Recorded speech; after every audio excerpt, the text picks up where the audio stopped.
Bienvenidas, bienvenidos, muchísimas gracias por estar aquí presentes. Como psicoanalista, la querida Nora Merlín desarrolla una continua investigación que ha venido plasmando en una serie de ensayos: populismo y psicoanálisis, colonización de la subjetividad, medios masivos de comunicación en la época del biomercado, mentir y colonizar, obediencia inconsciente y subjetividad neoliberal, la reinvención democrática, un giro afectivo que tengo aquí, en una prolífica sucesión desde el 2014, a la que se suma este año el despertar afectivo hacia un amor político, en torno a cuestiones que bien pueden resumirse en las relaciones que se establecen entre la política y el psicoanálisis, y en relación con él sobre los dilemas de la subjetividad en tiempos de neoliberalismo. El diálogo que proponemos hoy aquí, en el 8 de noviembre del 2023, tiene por tensión interpeladora a la disyuntiva entre vida democrática o pesadilla antipolítica. Yo le comentaba recién a Nora que acabo de leer una nota en la revista Acción de julio de este año que le hace Susana Cela a Nora. Allí sostiene Nora que el odio es el núcleo de la investigación de su último libro, porque todo odio es político. Primer subrayado, todo odio es político. Y desde la comprensión de las emociones que despierta en este tiempo histórico argentino ese sentimiento, se puede desentrañar el funcionamiento de la sociedad neoliberal.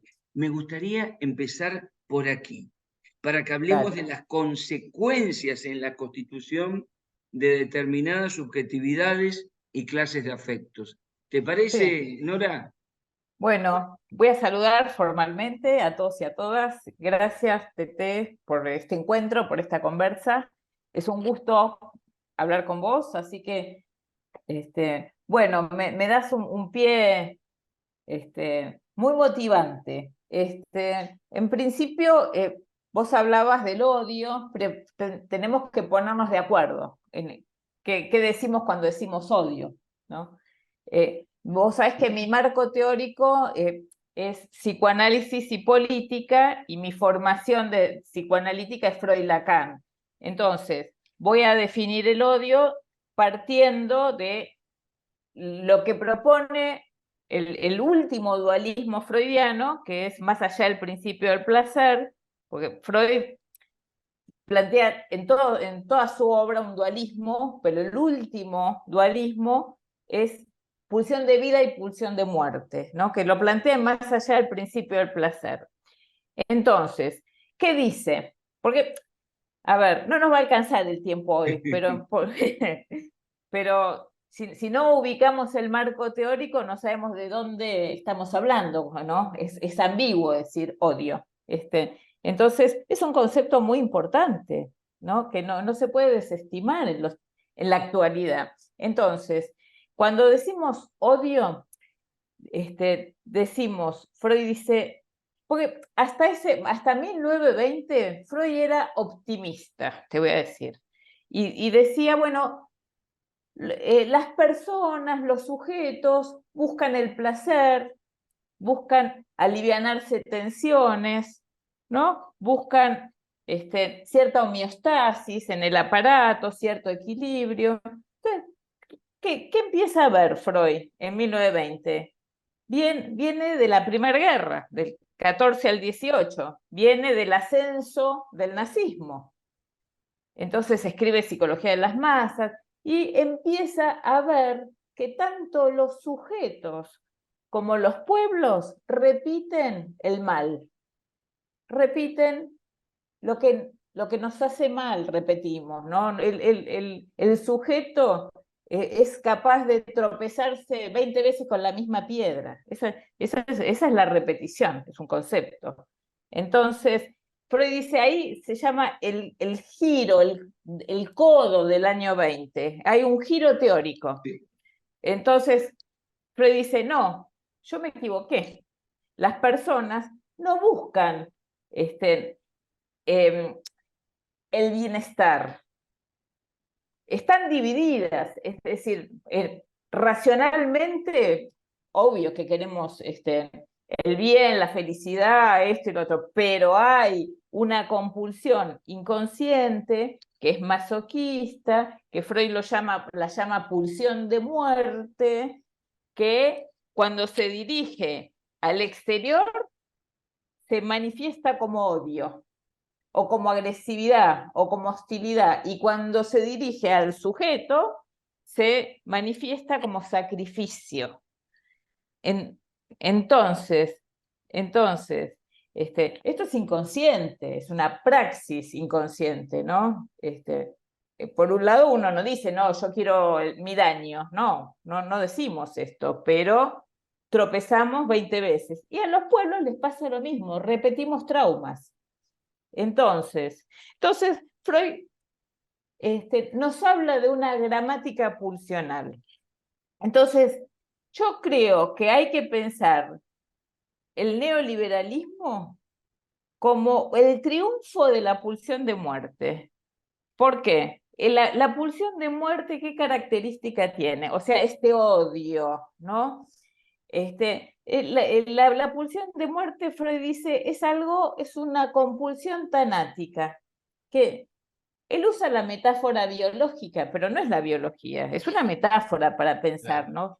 Entonces, es una pulsión desintegradora, que desintegra el tejido social, que desintegra las relaciones, que va en contra de la amistad, del amor, de la política. Entonces, que es la gramática de la guerra, ¿no? Entonces, bueno, después está ahí todo un tema que después abrimos con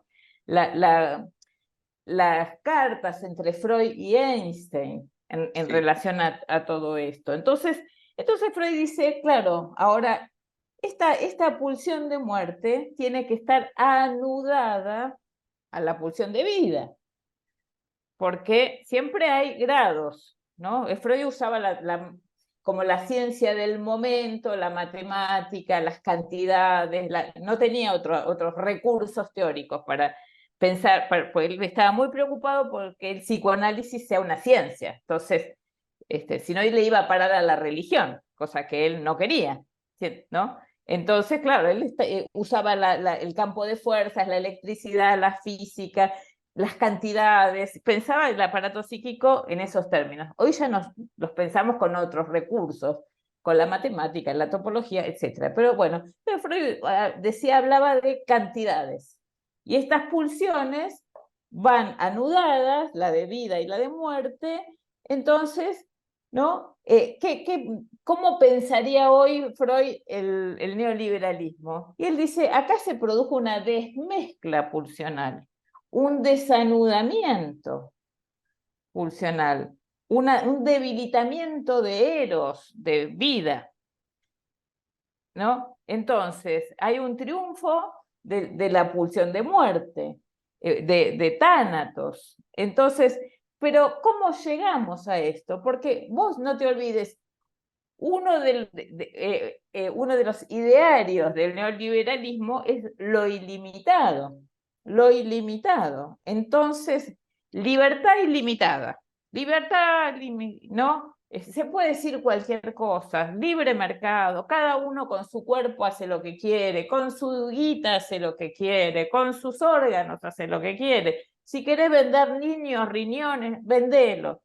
Todo ilimitado, que es un desastre, porque lo ilimitado, no, saliendo del psicoanálisis y yendo a la teoría política, nos lleva a la guerra de todos contra todos. Eso es lo ilimitado, ¿no? Es antes del pacto y del contrato que propone Hobbes, ¿no? Él dice, es necesario un contrato social, porque si no nos matamos, el hombre termina como lobo del hombre. Entonces, no sé de dónde sacaron los libertarios de que la libertad es individual y que es del yo, ¿sí? ¿No? Si hay una instancia psíquica donde no hay libertad, es en el yo. No hay libertad, estás condicionado por las pulsiones, estás condicionado por la realidad, estás condicionado por la historia, por la familia. Bueno, no hay ninguna libertad en el yo, hay muy poco margen de libertad. Entonces ellos hablan de la omnipotencia del yo, porque están pensando en un individuo, no en un sujeto, afectado, relacional, constituido desde lo dado. Entonces, vos avísame si me voy de tema, ¿eh? No, Entonces, no, estamos. Igual, me gusta mucho esto que planteas, la gramática desintegradora del tejido social, de los afectos, de los sentimientos, claro, ¿no? entonces, acá se produjo, estos tipos, el neoliberalismo, vinieron con este paradigma de lo ilimitado. ¿Eso qué quiere decir?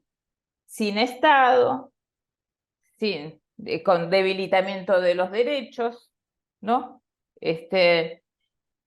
Sin rechazando el tejido social, las agrupaciones sociales, ¿no? Los sindicatos, la política, los gremios, ¿no?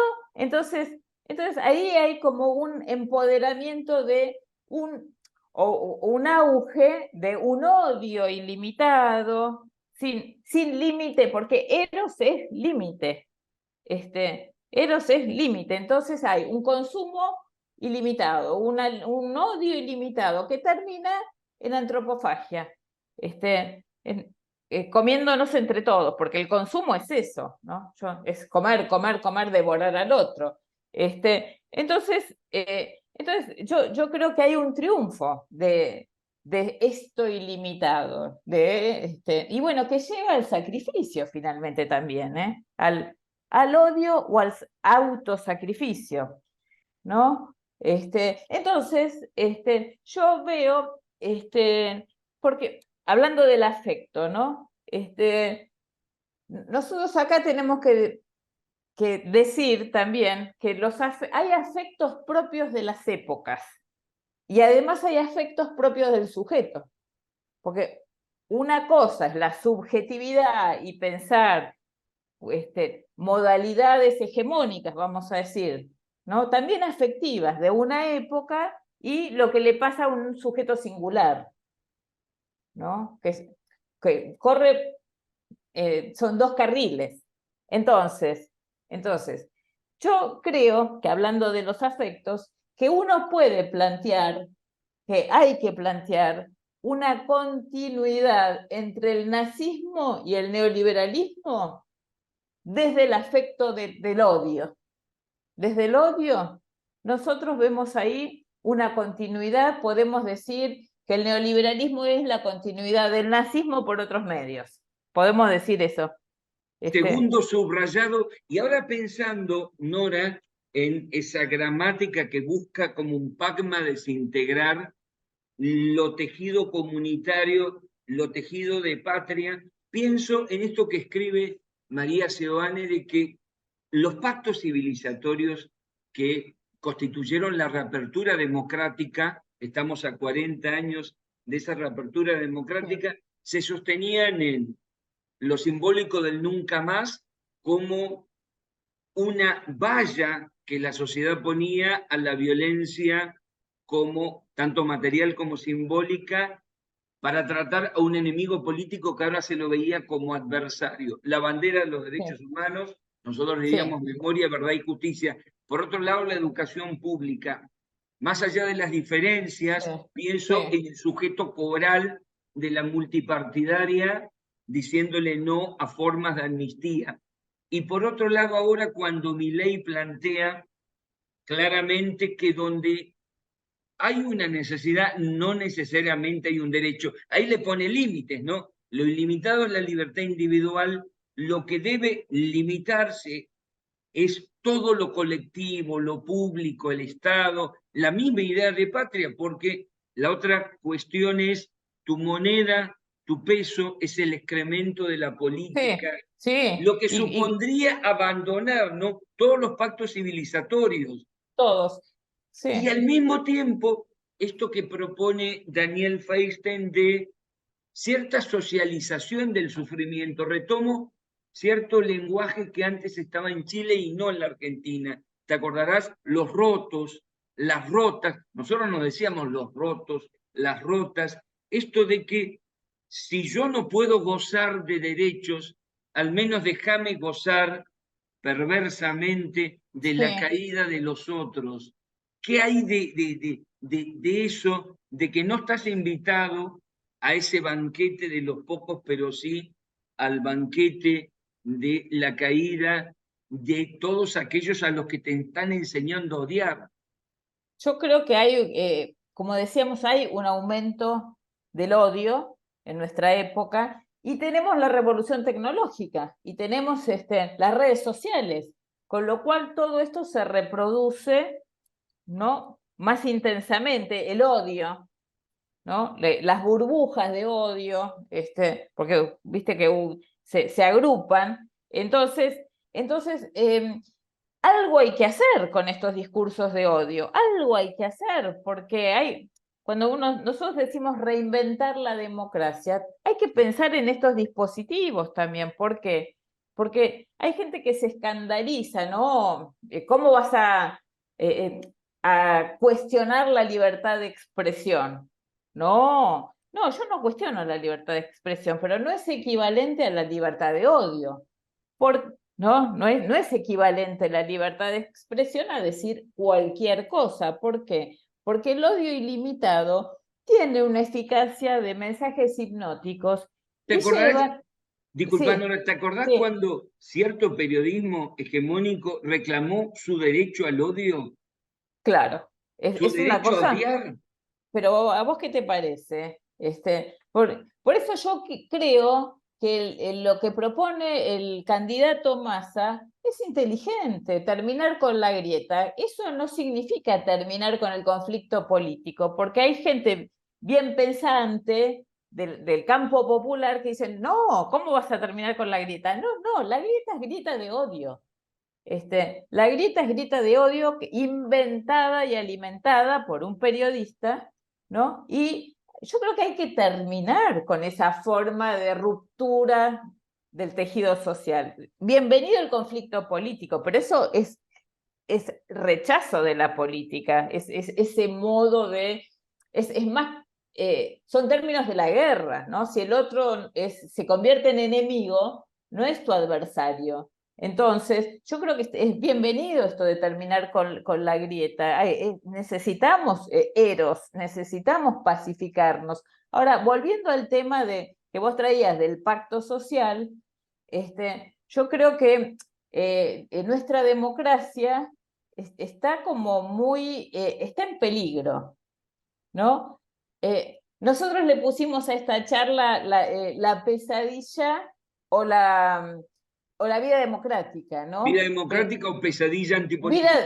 Vida, y fíjate vos que le pusimos gramática pulsional freudiana. Vida, eros o pesadilla. La pesadilla es la irrupción de la pulsión de muerte. Esa es la pesadilla. Es decir, sí, eso es la pesadilla en Freud. Es decir, cuando Freud escribe Interpretación de los sueños. Entonces ahí hay un trabajo psíquico, un trabajo del sueño. ¿Qué es la pesadilla? Cuando falla el trabajo del sueño, fallan las representaciones. Las representaciones. Y acá fallaron las representaciones. Fallaron las representaciones de la política. ¿No es cierto? Entonces, bueno, hay mucho para decir, pero esta ruptura o debilitamiento del pacto democrático, porque estamos en ese debilitamiento del pacto democrático, nuestra democracia se funda en el nunca más, hace 40 años, ¿no? Se funda en nunca más perseguir políticamente a un adversario, nunca más matar a alguien por ideas políticas. ¿Y qué pasó? ¿Y qué pasó? Hubo lawfare, hubo persecución política, hubo judicialización de la política, hubo un intento de femimagnicidio con la vicepresidenta. Entonces, se trató ¿no? Yo creo que esos son discursos del odio llevados a la práctica. Bien. La otra Claro, cosa que quería proponer sobre la base de lo que estamos acá instalando como ideas, porque bienvenido al debate de ideas, ¿no? Ricardo Piglia, citando a Paul Valéry, dice, pensar a la sociedad como una trama de relatos. Ahora bien, cuando se ejerce el poder en forma autoritaria, se está imponiendo una forma de contar, de sentir y pensar. Solo que, citando también ahora a Noam Chomsky, en tiempos de plutocracia de las corporaciones, donde hay poderes fácticos que narran, el Estado narra menos, tiene menos capacidad narrativa, al menos en lo material, luego vemos en lo simbólico que estos poderosos tanques mediáticos, plataformas virtuales, teníamos hasta antes del 22 de octubre ponemos tres narrativas. Por un lado, la narrativa de convocar a un gobierno de unidad nacional, el fin de la grieta, pero al mismo tiempo planteando la potencia de lo colectivo, de lo público, de las claro, políticas de solidaridad. Por otro lado, veías muy claramente una candidata que proponía el exterminio del kirchnerismo, ¿no? Ese era su eje, perdió, salió tercera, ojo, también esto, ¿no? No es una narrativa y el resto no existen. Pululan, se tensan, están en pugnan, tienen ríos subterráneos. Por otro lado, alguien que su idea de pensamiento mágico, más allá del odio, era la dolarización. Yo llegué a tener una conversación, Nora, con varias personas muy humildes que decían esto. Bueno, pero yo voy a ganar $500. No era claro, matemático, ¿no? También había ahí una zona de esperanza. Ahora, eso claro. abandonó. Ahora queda la narrativa nuevamente, porque se han unido a partir del odio. Por eso el odio hoy es tan estructurante de exterminar al kirchnerismo. Vuelve, por eso es tan importante que hagas esta unión entre neoliberalismo y fascismo, ¿no?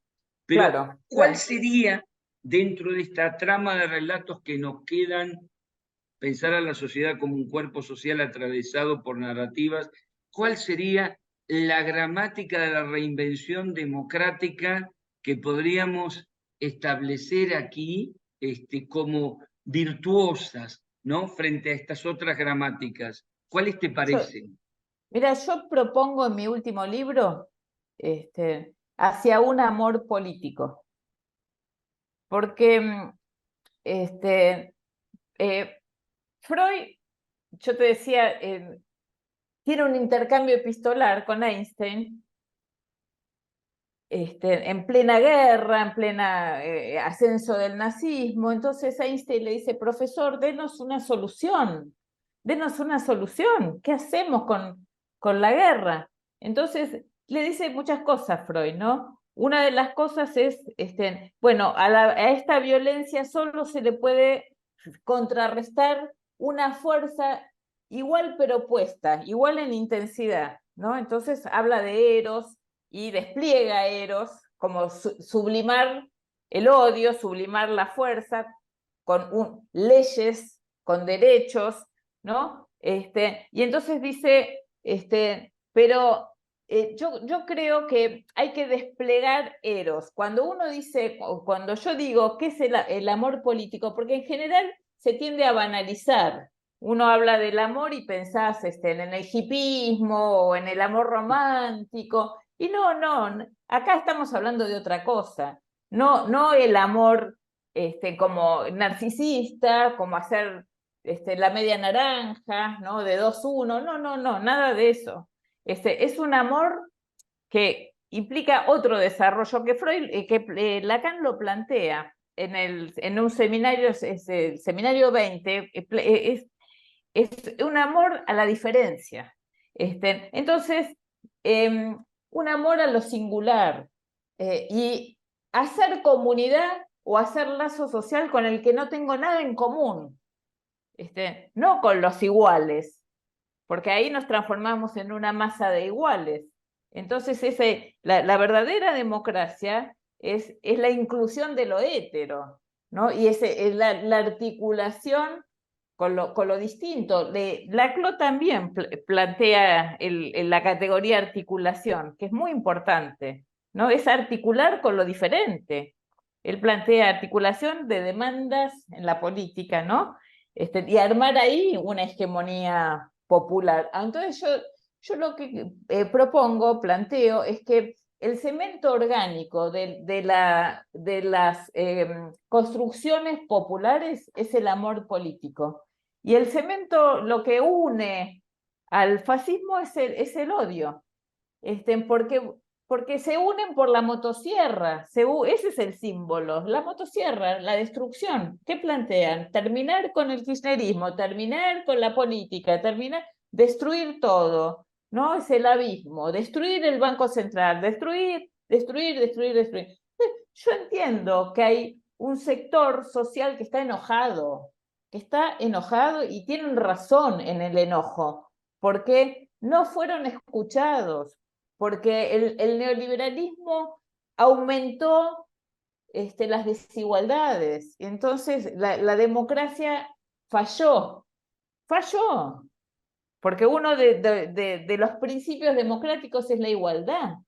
Entonces, aceptemos que hay que ampliar la democracia, aceptemos que falló, pero que nos den una oportunidad, en todo caso, ¿no? Porque con esa bronca legítima, esa pulsión de destrucción es sacrificial, es autodestrucción finalmente. Van a ir en contra de tus derechos, de nuestros derechos, ¿no? Entonces, yo creo que es muy legítimo el afecto de enojo, de insatisfacción, es legítimo, pero la solución es el problema. La solución que proponen es el problema, ¿no? Entonces, claro, no se puede no creer en nada. Entonces, Milei, este candidato que podemos comentar algo también, ¿no? Porque hay que comentar algo porque es nuestro drama actual. Entonces, Milei les ofrece una solución, como la solución final también fue una solución. Es una solución, pero es una solución donde se va a terminar con la vida, ¿no? Con la vida de la universidad, con la vida del CONICET, con la vida bueno, todo lo que es vida, ¿no? Vida del planeta, porque el cambio climático no existe, porque, bueno, todo lo que ya sabemos. Entonces, el problema es en la solución que proponen, ¿no? Entonces ahí hay que detenerse. Y ahí Y la está, verdad, sí, sí, sí, ahí está, Laura. Yo creo que hay conceptos conquistados que hoy están en disputa. Hay que subrayar esto en La Patria en Peligro. Esta cuestión de que los que aquí estamos concebimos a la democracia como ampliación de derechos y sí, concebimos las asignaturas pendientes como heridas abiertas. Cuando pensamos, por ejemplo, esto que es tan claro, hacia un amor político y la necesidad de salir a buscar a quienes nos faltan, que están humillados y ofendidos, claro, sobre todo aquellos y aquellas que están en la economía informal, que no pueden pagar un techo, que no tienen laburo, que si tienen sí, laburo es absolutamente ausente de derechos, que están humillados y ofendidos y además que salieron en esta sociedad pospandémica más heridos, sí, más desiguales, toda esta cuestión, ¿no? Permitime que lea esto de que sí, escribís, reinventar la democracia consiste en dejar de buscar en los expertos, subrayo, las respuestas sobre cómo seguirá la historia después del coronavirus. Significa ser capaces de producir un saber colectivo y emancipado, fundamentado en un debate permanente acerca de cómo queremos vivir, de cuáles son los límites de lo legítimo y lo ilegítimo, lo bueno y lo malo, lo justo y lo injusto. Y como nos quedan 3 minutos y medio, esta noción, ¿no?, de la cultura como los sentidos que le damos a nuestras formas de vida comunitaria. Está en disputa eso, ¿no? ¿Qué está en clase de, disputa. qué clase de vida queremos llevar, ¿no? Claro, 3 minutos claro. nos quedan y vamos a No, y recordar además sí, que pueden dejar preguntas, que después vamos a recomendar con Nora determinados libros. Ahora sí el cierre, disculpa Nora. No, el cierre es que se juega mucho en esta transición en la que estamos, porque es un cambio hegemónico a nivel global. Estamos pasando de un mundo unipolar a un mundo multipolar, hay muchos cambios, todavía no estamos adaptados ni acomodados a los cambios, y se juega mucho en nuestro país en particular el 19 de noviembre, entonces realmente nuestra democracia está amenazada, y yo creo que hay dos peligros, que es uno, es el peligro del ascenso del fascismo, y el otro peligro, que es el mismo en todo caso, es la personalidad del candidato que encarna el fascismo, porque además de ser fascista, es una personalidad que está desequilibrado. Yo no estoy haciendo diagnóstico, yo digo desequilibrado. No estoy haciendo un diagnóstico porque no corresponde hacer diagnóstico, pero me parece que hay rasgos de carácter que son incompatibles con la vida democrática, como plural, como dialógica, etcétera. Entonces tenemos dos peligros. Y se me viene a la cabeza, no sé si te acordás, la película de El huevo de la serpiente, de Bergman. Extraordinaria. Extraordinaria película, que esa película transcurre en los años 20 en Alemania, donde ya se intuía el auge del totalitarismo nazi, ya se intuía. Entonces, por algo se llama el huevo de la serpiente, porque no sé si te acordás, hay una frase que le dice el doctor Bergerus, donde dice, cualquiera puede ver el futuro, es como un huevo de serpiente. Y dice, a través de la cáscara transparente del huevo se puede ver la gestación de la pequeña culebrita, insignificante, que llega a ser graciosa, porque es chiquitita, inspira compasión, cierta simpatía, ¿no? Que cuando sale el huevo ya es demasiado tarde, que nosotros lo veíamos este ascenso y lo subestimamos a tal punto que nos sorprendimos, negamos, no quisimos ver, porque era demasiado, tal vez, insoportable, desagradable, horroroso lo que teníamos que ver. Pero bueno, por ahí estamos todavía a tiempo, ¿no? De debilitar el odio, de limitar el odio y de que emerja un eros potente, político, soberano, popular, desde las bases, ¿no? Y que yo creo que es tiempo de incluir los afectos, porque también cometimos el pecado mortal de desestimar los afectos en la política, y el poder hace tiempo que está utilizando el odio. Entonces, tenemos que ser capaces de estar causados desde el amor político, y el general Perón ya lo decía, ¿no? El amor y la igualdad. Y él hablaba del amor, creo que no se lo escuchó lo suficiente. Entonces, me parece que partiendo de esta insatisfacción, de esta bronca de parte de lo social, escuchar eso, ser sensibles y transformar esa bronca en esperanza, ¿no?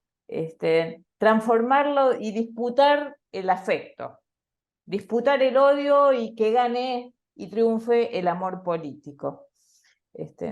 Pensaba Nora en imágenes que nos resultan afectivas frente a imágenes que nos provocan temor, miedo. La imagen de la dinamita o de la motosierra frente a la imagen del preámbulo de la Constitución como piso simbólico que recitaba Ricardo Alfonsín hace 40 años.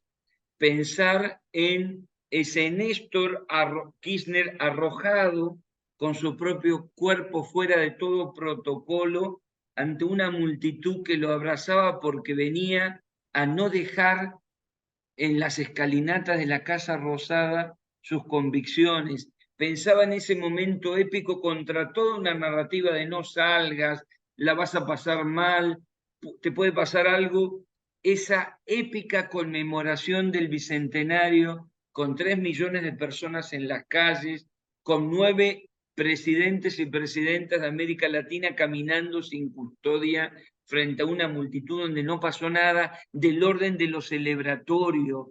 ¿Qué imagen pensás para evocar, recuperar afectivamente frente al espanto de la motosierra y de la dinamita? Y yo me imagino una bandera argentina flameando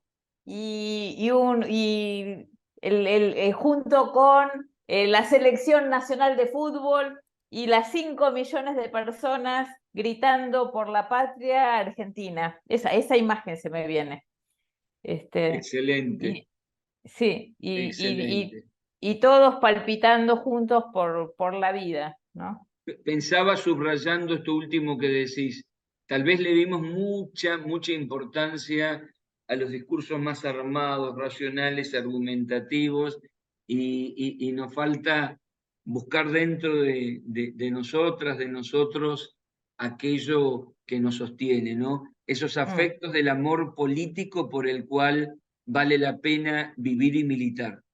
Y juntos, todos juntos por una causa, por el triunfo nacional, ¿no? Y si fuimos capaces en el Mundial, tenemos que ser capaces para refundar la democracia. Es el partido de nuestras vidas. Muchísimas gracias, querida Nora. Te mando Bueno, 2 besos grandes desde acá del bueno, Chaco. muchas gracias y suerte para todos y todas el 19 que se nos juega la vida. Abrazo, Nora. Abrazo, chao. Chau, chau.